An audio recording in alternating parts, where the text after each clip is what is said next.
산은 산이요 물은 물이로다. 생애 성철스님은 1912년 2월 19일 경상남도 산청에서 태어나셨으며 25세 되던 1936년 봄 가야산 해인사로 출가를 한다. 그해 운봉화상에서 비구계를 받은 후 범어사 금어선원에서 하한거를 시작으로 범어사 원효암, 통도사 백년암 등 선원에서 수행했다. 1947년 문경 봉암사에서 부처님 법대로 살자는 기치로 봉암사 결사를 주도했으며 대구 팔공산 파계사 성전암으로 들어가 주변에 철망을 치고 10년을 밖으로 출입하지 않고 수행을 하셨습니다. 1967년 해인총림 초대방장에 취임하고 그해 겨울 동안 해인사 대적광전에서 유명한 백일법문을 설했다. 1981년 1월 한국 불가에서 가장 높은 선승의 자리 대한불교조계종 제6대 종정에 추대되셨으며 산은 산이요 물은 물이로다라는 유명한 법어가 회자되면서 많은 관심을 받았습니다. 1993년 11월 4일 해인사 퇴설당에서 참선 잘하라라는 마지막 말을 남기시고 열반에 들으셨으며 성철스님은 석가모니 이후로 200과라는 많은 사리를 남기셨습니다. 그로 인해 성철스님은 불교계뿐 아니라 현재까지 우리 시대 큰 스승으로 추앙받고 있으며 절제와 검소를 통해 스님의 제자들은 이 시대를 슬기롭게 사는 지혜를 배울 수 있었다고 합니다. 인과의 법칙. 그런 성철 스님의 명언을 공부해 보도록 하겠습니다. 인과의 법칙은 자신을 바로 아는 것이다. 밥은 죽지 않을 정도로만 먹고 옷은 살이 보이지 않을 정도로면 됐고 공부는 밤을 새워서 하라. 시간은 자기 생명과도 같다. 잃어버린 건강은 음식으로, 잃어버린 재산은 근면검소로 회복할 수 있지만 잃어버린 시간은 회복할 수 없다. 만사가 인과의 법칙을 벗어나는 일이 없으니 무슨 일이든지 그 원인에 정비례한다. 매일 매 순간 최선을 다해 실긴 힘들지만 오늘 숨 쉬며 깨어났음에 감사하고 내일을 위해 잠들 수 있음을 행복해하며 그렇게만 살면 안 되나? 다들 너무 걱정하지 마라. 걱정할 거면 딱 2가지만 걱정해라. 지금 아픈가? 안 아픈가? 안 아프면 걱정하지 말고 아프면 2가지만 걱정해라. 나을 병인가? 안 나을 병인가? 나을 병이면 걱정하지 말고 안 나을 병이면 2가지만 걱정해라. 죽을 병인가? 안 죽을 병인가? 안 죽을 병이면 걱정하지 말고 죽을 병이면 2가지만 걱정해라. 천국에 갈 것 같은가? 지옥에 갈 것 같은가? 천국에 갈 것 같으면 걱정 말고 지옥 갈 것 같으면 지옥 갈 사람이 무슨 걱정이냐? 모든 건 마음가짐에 달려있다. 나 자신이 행복해지고 싶다면 먼저 남을 행복하게 해주어야 합니다. 이것이 업의 율동이고 메아리입니다. 사람들은 소중하지 않은 것들에 미처 칼날 위에서 춤을 추듯 산다.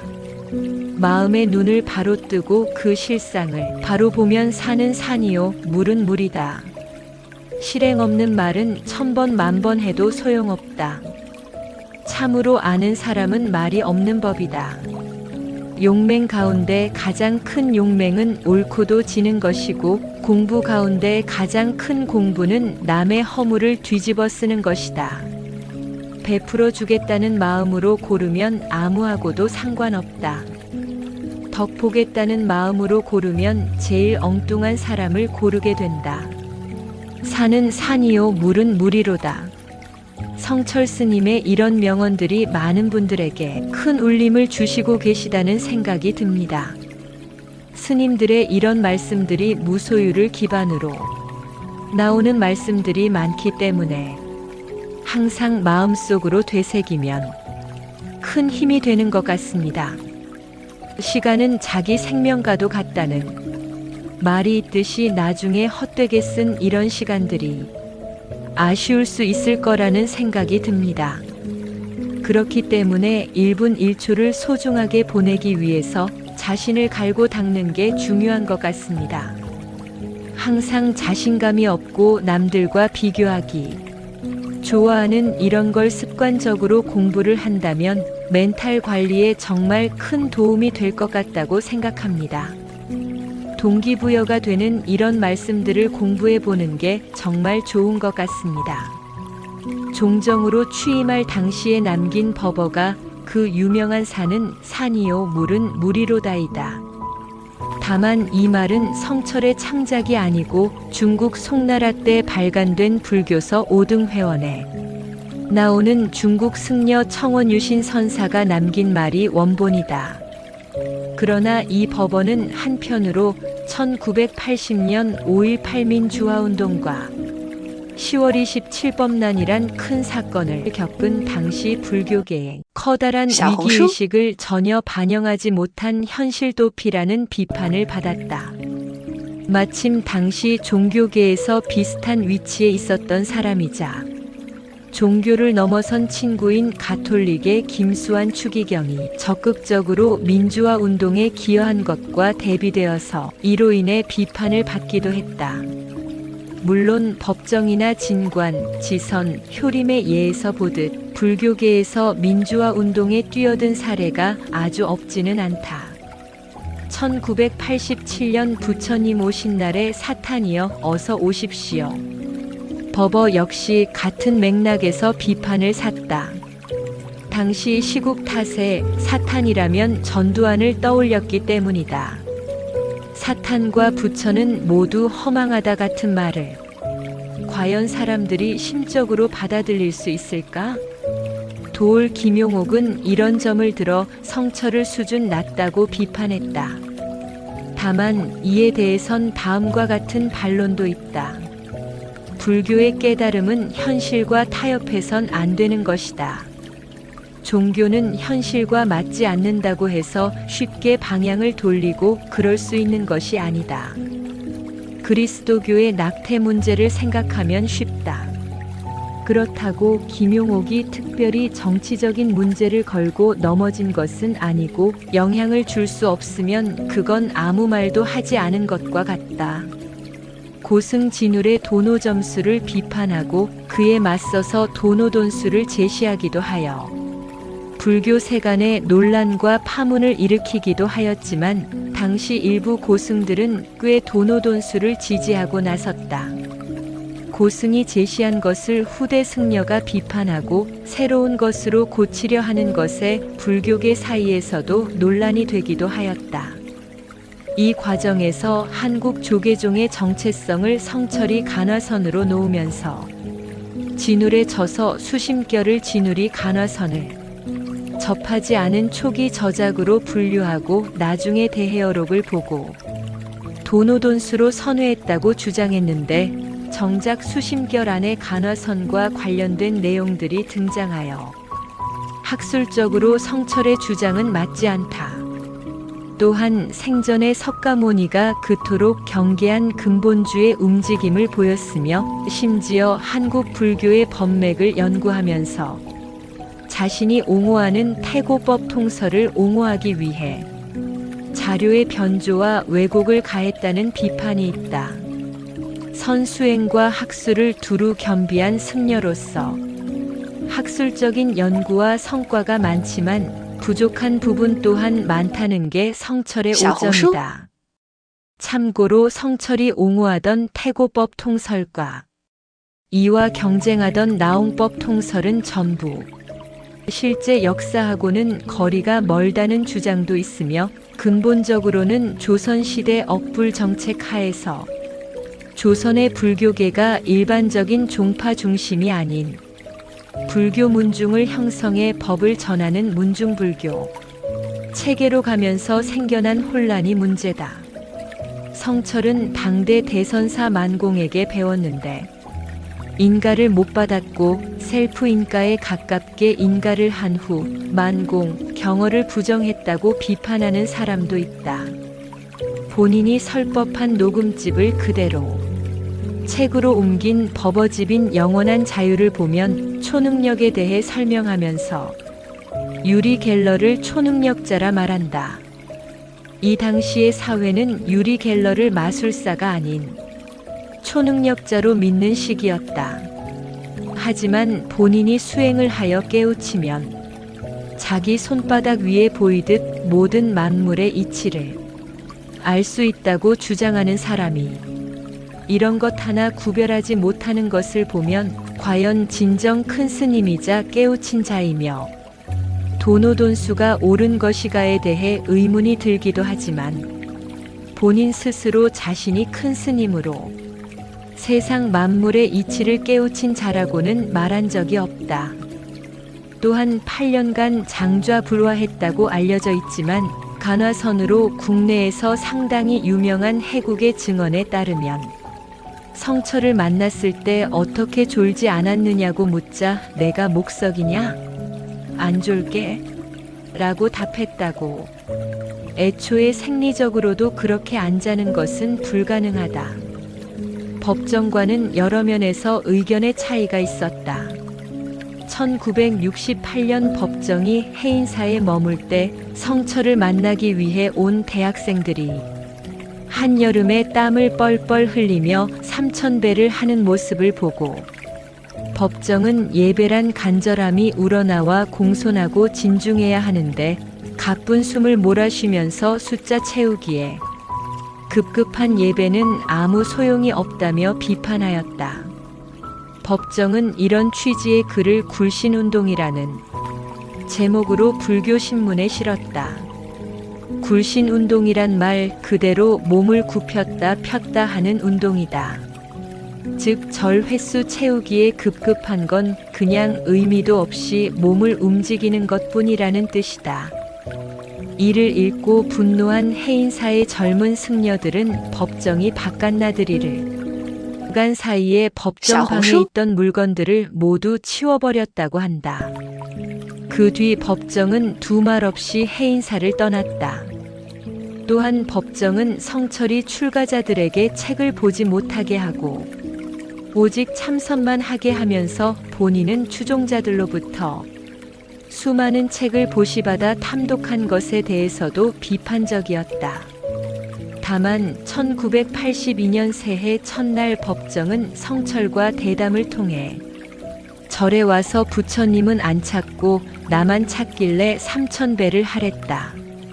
실제로 삼천배 하고 날 만나러 온 사람들이 심성이 편해진다더라. 내가 뭐 대단한 사람이라고 삼천배를 하겠느냐? 는 말을 듣고 깊은 감탄을 했고 그런 생각을 버렸다고 한다. 삼천배 절하기. 생전에 성철과 만날 때는 독특한 조건이 필요했는데 누구를 불문하고 불상에 삼천배를 올려야 했다. 여기에는 어린이들도 예외가 아니었다. 한 어린이는 절하는 것이 너무나 힘든 나머지 스님 다시는 100년 안에 안 오겠습니다. 다시 오면 제가 개새끼입니다. 라고 내뱉어 버렸다. 하지만 성철은 화내기는커녕 그 어린이가 간 뒤 그래도 그놈 대단하다. 지 할 소리는 다 하고 갔제. 라며 감탄했다. 그리고 나중에 그 어린이가 부모 손에 이끌려 100년 안에 다시 오자. 니 그때 안 온다던 그 개새끼 아이가? 라며 반갑게 맞이했다고. 참고로 이 이야기는 원택 스님이 쓴 성철 스님 시봉 이야기에 등장하는데 그 꼬마는 자라서 치과의사가 되었다고 한다. 다른 버전으로는 한 남자가 아이를 데리고 삼천배를 하는데 성철이 니 뭐하러 왔노? 묻자. 얘 큰 스님 하던 사업도 망하고 마누라도 도망가고 몸도 병이 들어서 스님한테 한마디 들으려고 왔습니다. 그때 성철이 옆에 서 있던 아이한테 기습적으로 꿀밤을 먹이고 아이가 놀라서 멀뚱멀뚱 노려보자. 몇 번 더 꿀밤을 먹이고 열받은 철들지 않은 아이가 성철을 보고 냅다 야 XX놈아 라고 소리를 쳤다. 그러자 성철이 웃으면서 야, 니는 야처럼 할 말 다 하고 사나? 1982년 1월 1일 법정과의 선문답에서 성철은 신도들이 자꾸 절에 와서 부처님은 아니 보고 나만 만나려고 하니 안 된 일이라며 자신은 아무런 도움이 되지 못하는데 왜 나를 만나느냐? 그래서 내가 3000배를 하라고 하는 것은 나를 보러 온다는 사람들에게 이를 이용해 부처님에게 기도를 시키는 것이다.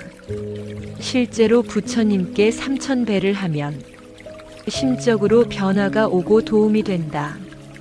절대로 내가 대단한 사람이라서 3000배를 시키는 것이 아니다고 했다.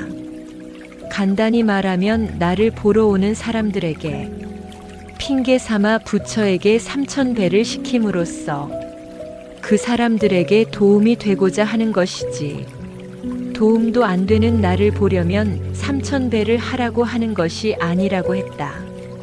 제자 원택이 출가하기 전 친구와 처음 성철을 찾아갔을 때다. 좌우명 하나 얻으러 왔습니다라고 하자 성철은 절 돈 3000원 내놓아라고 했다. 원택이 주섬주섬 3000원을 꺼내자 그 돈 말고 란 호통이 떨어졌다. 그제야 절을 3000배 해야 준다는 말임을 깨닫고서 스님, 출가하면 비구는 250개, 비구니는 500개, 보살은 48개를 받는다고 하는데 저희는 고작 한 말씀 얻어가는데 3000배씩이나 할 필요가 있겠습니까? 라고 하자 니는 불교에 대해 많이 아는구나. 니는 10,000원 내라 했다 한다. 원택은 그 첫 만남에서 속이지 말라는 좌우명을 얻었다. 원택의 회고에 따르면 처음 좌우명을 얻었을 때는 남을 속이지 말라는 건 어린 애들도 아는 말인데 너무 싱겁지 않나? 며 속으로 투덜거렸지만 시간이 지나고 자기 자신을 속이지 말라는 뜻도 되는데 그건 참으로 어렵구나 라는 깨달음을 얻고 이후 출가를 결심하게 된 계기가 되었다고 한다. 원택은 그 뒤 몇 번을 더 방문해 25년을 끝까지 모신 상좌가 되었다. 내 말에 속지 마라. 일생 동안 남녀의 무리를 속여서 하늘 넘치는 죄업은 수미산을 지나친다. 산채로 무간지옥에 떨어져 그 한이 만갈래나 되는데 둥근 한술의 바퀴 불금을 내뿜으며 푸른 산에 걸렸도다. 성철은 생전 종정으로 취임한 뒤 MBC 기자 김영일과의 인터뷰에서 1300만 불자들에게 한 말씀 해주십시오.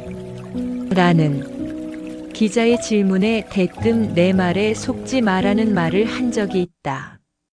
성철 자신이 대한불교 조계종 종정으로 이름 높았을 뿐 아니라 수행도 깊은 승려였는데 그런 사람이 자신의 말은 모두 거짓이라고 했을 뿐 아니라 또한 사망하면서 이런 개송을 남기기까지 했으니 더욱 오해를 사기 충분했다.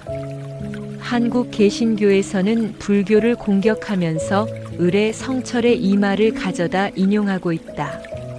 성철의 평전 자기를 속이지 마라의 저자 소설가 정찬주에 따르면 성철이 사망하고 몇 년 동안 성철의 저 열반송에 대한 기독교도들의 편지며 논문 형식의 글들이 우편으로 배달되었는데 가나안 농군학교에 있다고 소개한 어느 장로는 열반송에 성철의 한과 구원받지 못한 상황이 솔직하게 토로되어 있다며 몇 년 동안이나 장문의 편지를 보내왔으며 성철의 열반송을 나약할 수밖에 없는 인간으로서 솔직한 고백이며 하늘 넘치는 죄업은 수미산을 지나친다.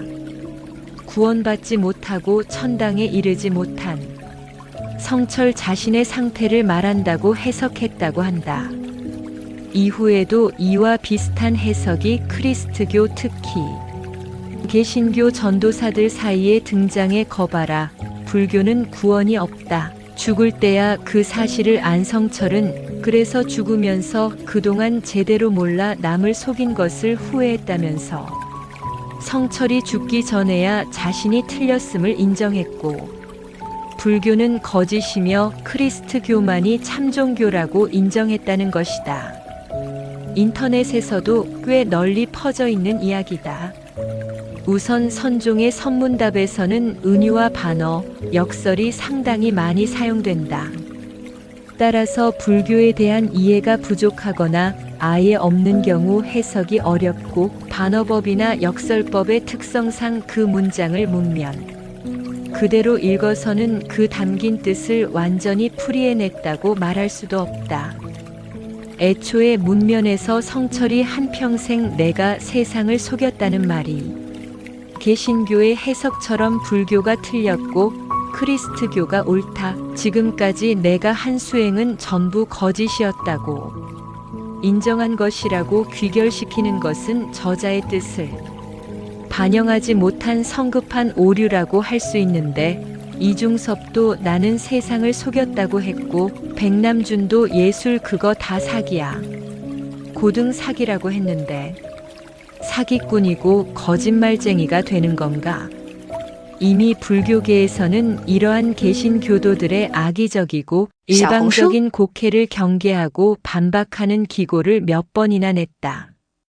개신교도들이 모른 척해서 그렇지, 법정은 진정한 참회와 함께 지옥에 가서라도 중생을 구제하겠다는 커다란 서원이라고 풀이했고, 성철의 제자 원택은 성철의 자신에게 속지 말라는 말은 나한테서 뭘 바라지 마라 깨달음을 얻는 것은 결국 스스로의 몫이다라는 뜻이고, 자신에게 의존하거나 숭배의 대상으로 삼지 말라는 뜻이었지, 자신의 가르침을 부정하거나 크리스트교가 우월하다고 인정한 것도 아니었다며, 사람이면 누구에게나 영원한 생명과 무한한 능력이 있고, 부처님이 설하신 법을 따라서 누구라도 그 영원한 생명과 무한한 능력을 개발해 쓸 수 있는데 왜 그걸 스스로 개발하려고 하지 않고 나만 쳐다보고 사느냐.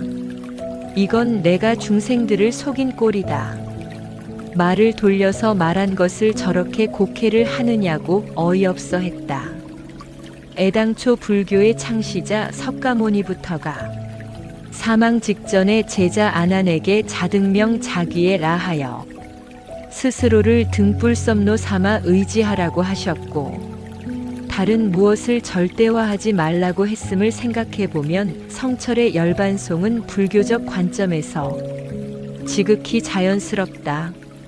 사탄이 곧 부처라고 하는 말도 크리스트교의 관점에서 보면 납득하기 어려울 수 있지만, 불교가 분별에서 번뇌가 시작된다고 가르치는 것을 생각하면 어떤 것은 신이고 어떤 것은 사탄이라고 처음부터 구별을 딱 지어놓고 살지 말라는 말에 가까우며, 부처라는 말이 신일 뿐 아니라 깨달은 자라는 의미도 있음을 생각하면 사탄이 곧 부처라는 말은 크리스천들이 거의 온갖 부정하고 추악한 것들을 모두 뭉쳐놓은 사탄, 곧 악마에게도 부처가 될 수 있는 최소한의 가능성이 있기는 있다고 인정하는 말에 가깝다. 그러니까 백정도 칼을 버리면 부처가 될 수 있다의 다른 버전인 것이다. 부처가 될 수 있는 최소한의 가능성을 불교에서는 불성이라고 부른다. 한마디로 부처가 될 수 있는 자질과 가능성인데, 크리스천들이 말하는 영성과도 비슷하다. 대승불교의 경전인 열반경에는 불성이 중생이라면 모두에게 내재되어 있으며, 그것이 사람이든 짐승이든 누구에게나 존재한다고 가르친다. 이 불성은 사람과 동식물의 종을 가리지 않고 선악의 유무나 윤리적인 잣대마저 초월해서 보편적으로 존재하는 내재된 깨달음의 씨앗이자 성불 가능성이라고 할 수 있는데, 법화경에서는 인간의 내재된 불성이라는 것에 대해서 옷 속의 구슬이라는 비유가 등장해 이미 우리 안에 부처가 될 수 있는 불성과 그 씨를 뿌릴 텃밭이 모두 갖추어져 있으니 그것을 바깥에서 찾으려 하지도 말고 내가 못 찾았다고. 그런 게 애초에 나한테는 아예 존재하지 않는다고. 자포자기하지도 말자고 말하고 있다. 성철은 생전의 불성에 대해서 죄를 지은 중생에게도 불성이 있다며 이러한 법문을 한 적이 있다. 묻는다. 죄를 지은 중생도 불성이 있습니까? 답한다. 또한 불성이 있느니라. 묻는다. 이미 불성이 있을진된 바로 지옥에 들어갈 때에 불성도 함께 들어갑니까? 답한다. 함께 들어가지 않느니라. 묻는다. 바로 지옥에 들어갈 때에 불성은 다시 어느 곳에 있습니까? 답한다. 불성이 비록 중생을 따라 함께 지옥에 들어가지만 중생이 스스로 죄의 고통을 받는 것이요. 불성은 원래 고통을 받지 않느니라.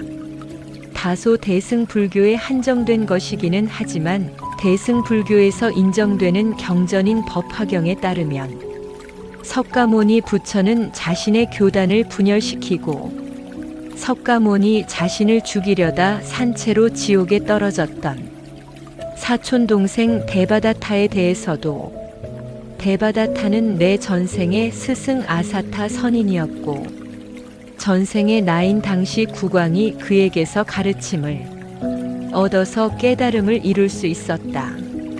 지금 지옥에 떨어지기는 했지만 지옥에서 그가 치러야 할 과보제 값을 모두 치르고 나면 그는 반드시 부처가 될 것이고 천황열애라는 이름으로 불릴 것이다라고 단언해 말했다. 데바다타가 용서받을 수 없는 죄를 저질러서 지옥에 가는 것은 지옥에 가는 것이고 데바다타도 일단 전생에 선업을 한 것이 있으니까 그 선업은 선업대로 죄값 다 치르는 대로 아주 긴 시간이 걸리겠지만 받게 결정되어 있다는 뜻이다. 개신교도들 말대로 사탄이 부처와 같은 불성을 지니고 있으니 부처가 사탄인 것이 아니라 사탄이 신의 자리를 탐낸 악마이고 죄 저질러서 지옥 가 있는 것은 사탄이 지옥에 갈 죄 저질렀으니까 지옥에 가 있는 것이고 사탄이 지옥에 있건 시궁창에 있건 이미 다른 만물에 내재되어 있는 것처럼 사탄에게도 그 불성이라는 것이 변함없이 내재되어 있으며 죄를 짓는다고 해서 달아 없어지거나 하지는 않는다는 것이다. 감옥에 있는 흉악범이라고 지능이 낮아야만 할 이유는 없다. 한국 개신교의 목사들이 종교적 믿음을 앞세우며 피해자들에게 저지르는 일명 그루밍 성범죄들을 보면 성철의 내 말에 속지 마라 는 법원은 더욱 와닿는 부분이 있다. 유일한 혈육 불필 성철에게는 5살 터울의 딸이 2명 있었는데 둘째 딸이 태어나기 직전인 1936년에 출가를 해 승려가 되었다. 불필에게 아버지 성철은 자신이 태어나기도 전에 출가해 승려가 되었다는 것 외엔 아는 것이 없는 상상 속의 인물이었다. 아버지에 대한 원망과 그리움, 궁금증 등 복합적인 감정도 있었지만 어려서부터 들어왔던 승려의 딸이라는 얘기가 너무 싫었기에 불필은 초등학교 4학년 때 할아버지에게 서울로 유학을 보내달라 하였고 다행히 집안이 넉넉하였기에 어렵지 않게 서울로 올라와 해화초등학교에 다닐 수 있게 되었다. 마침 성철의 동생 불필의 삼촌도 서울에서 학교를 다니고 있었다. 그 후 6.25 전쟁이 일어나면서 불필은 전쟁을 피해 진주로 내려와 진주사범 병설중학교를 거쳐 진주사범학교에 다니고 있었다. 그러던 어느 날 한 승려가 불필을 찾아와 통영의 안정사에 있으니 잠시 다녀가라고 했다는 성철의 말을 전해주는데 당시 불필은 친구를 따라 교회에 다니고 있었던 데다 썩 내키지도 않았기에 가지 않았다. 그리고 맞이한 여름방학, 불필은 산청의 할아버지 댁에 가게 되었다. 그런데 당시 보살계를 받아 초연화라는 불명까지 가진 할머니가 불필에게 성철을 보러 같이 가자는 말을 꺼낸다. 결국 불필은 할머니, 고모와 함께 통영의 안정사로 향한다. 그렇게 다시 딸을 만난 성철은 불필과 마주 앉은 자리에서 대뜸 너는 무엇을 위해 살고 있느냐고 물어본다. 이에 행복을 위해 산다고 대답하자 성철은 행복에는 영원한 것과 일시적인 것이 있다. 小红书 너는 어떤 행복을 위해 살 것이냐? 고 되물었다. 그때까지 성철에게 불만이 많았던 불필은 이 말을 듣고 갑자기 압도당하고 말았다. 어떤 것이 영원하고 어떤 것이 일시적이냐는 불필의 질문에 성철은 행복은 인격에 있지 물질에 있지 않다. 부처님처럼 도를 깨치면 영원한 행복을 누리는 대자유인이 될 수 있고 이 세상의 오용락은 일시적 행복일 뿐이다. 는 말을 해준다. 이 말을 들은 불필은 뭔가를 크게 깨치고 그때 성철을 아버지가 아닌 스승으로 받아들였다고 한다. 그리고 자신도 출가하겠다고 하자 성철은 지금 다니는 학교는 마치라는 말을 해준다. 이때 같이 간 고모도 출가하겠다고 하였는데 성철은 너는 몸이 약하니 안 된다고 말렸다고 한다. 학교를 마친 후 불필은 성철에게 하필을 알면 불필의 뜻을 안다는 뜻에서 불필이라는 법명을 받고 법문을 들었다. 그리고는 수련을 떠나 언양 성남사에서 인홍을 은사로 출가하였다. 이후로는 아버지 성철을 속세의 아버지가 아닌 불가의 스승으로 모시고 살았다. 그래도 성철은 딸에 대한 일말의 정은 있었는지 세상의 남자들은 믿을 게 못 된다. 부모만 믿어라고 했다. 불필은 1993년에 아버지 성철이 사망했을 때 차마 답이식에 가지는 못하고 답이식이 끝난 뒤에야 산에서 9번 절만했다고 한다. 현재 불필은 아버지 성철처럼 해인사에 거주 중이다. 불필은 한 인터뷰에서 다음 생에 태어나면 성철의 상좌가 되고 싶다고 인터뷰를 했다. 불제자로서의 스승이자 속세의 아버지인 성철을 상당히 존경하는 듯하다. 서로 다른 이야기. 1980년대 조계종 최고 지도자인 종정임에도 불구하고 당시 세속화되는 종단의 분규 등을 멀리하며 해인사의 말사인 백년암에서 기거했다. 역설적으로 고승으로 점차 명망이 높아가자 정치인과 재벌 등 여러 유력자들이 해인사를 찾아 성철을 만나고자 했다. 그러나 성철은 아예 백년암 근처에 몇 년 동안 가시덤불을 쳐놓고 수행하는 승려 두어 명 외에는 들이지도 않았다. 1978년 구마고속도로 개통 때 박정희 당시 대통령이 해인사를 찾아 성철을 만나려 했으나 성철은 세상에선 대통령이 어른이지만 절에 오면 방장이 어른이므로 삼배를 안 할 바에야 만나지 않는 게 낫다며 삼배를 요구하여 만남이 무산된 적이 있다. 성철하면 떠오르는 트레이드 마크는 기워 입은 누더기 승복이다. 그러나 사망 후 그려진 탱화나 입상 같은 건 죄다. 어째 번쩍번쩍하다. 마찬가지 맥락으로 사망 당시 다비 화장을 거창하게 하지 말고 사리를 뒤지지 말라는 유지가 있었으나 제자들은 그 말을 전혀 듣지 않고 스승을 존경하는 의미를 담아 다비식을 거창하게 열었다. 사리도 방송 카메라 앞에서 대대적으로 공개 수습했다. 다비식 당일에는 지상파 라디오 방송 3사 및 BBS에서 모두 출동하여 다비식을 생중계할 정도였다. 사리탑은 해인사 경내에 있는데 상당히 현대적인 형태이다. 불필 인터뷰는 산청군 단성면 묵곡리에 성철의 생가가 있다. 성철이 사망한 후 생가를 찾는 사람들이 많아지자 산청군에서 관광의 일환으로서 생가 복원에 나섰고 불필의 동의를 구해 생가를 복원하였다.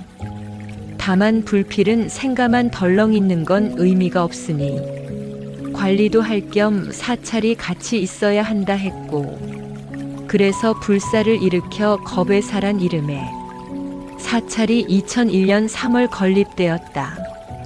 통영대 전 고속도로의 바로 옆에 있으며 단성 IC에서 3분이면 접근 가능하다. 또한 김을 아주 좋아해서 밥 반찬으로 빠뜨린 적이 없다고 한다.